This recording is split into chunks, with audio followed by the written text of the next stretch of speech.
Buner KPK Pakistan international spotlight इस वक्त दुनिया के तमाम गैर मुल्की और मुल्की मीडिया का हेडलाइन ये शहर है।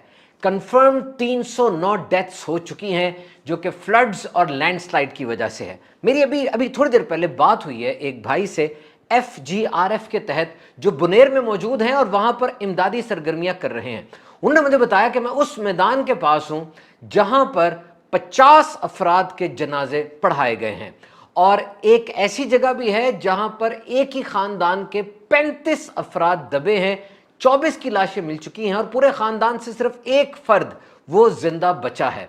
और पानी जब आया उनके बकौल तो 35 टन के बड़े बड़े पत्थर अपने साथ लेकर आया और कुछ पता नहीं चला एकदम से क्या हुआ। बुनेर के एक रिहायशी का कहना यह भी है कि मैंने एकदम से गड़गड़ाहट की आवाज सुनी, मैं घर से बाहर आया, मैं हैरान रह गया। ऐसे लगता था जैसे पहाड़ अपनी जगह से सिरक रहा है और पानी की बोझ से जमीन कांप रही थी।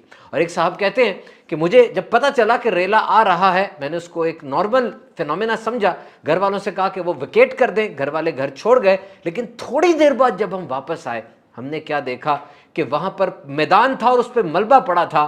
मार्केटें, दुकानें, घर सब के सब मिलियामेट और तबाह हो चुके थे। और BBC की एक रिपोर्ट के मुताबिक बेशोड़ी गांव है जिसकी आबादी तकरीबन 1000 के करीब होगी, वहां ऐसी तबाही हुई, इतनी अमवात हुई कि गांव के अंदर कफनाने दफनाने वाला और जनाजे पढ़ने वाला कोई नहीं था। साइड के गांव से लोग आए और एक एनी शाहिद के मुताबिक उसने एक दिन में इतने जनाजे पढ़े कि उसे तादाद भी याद नहीं। And that was a cloud burst.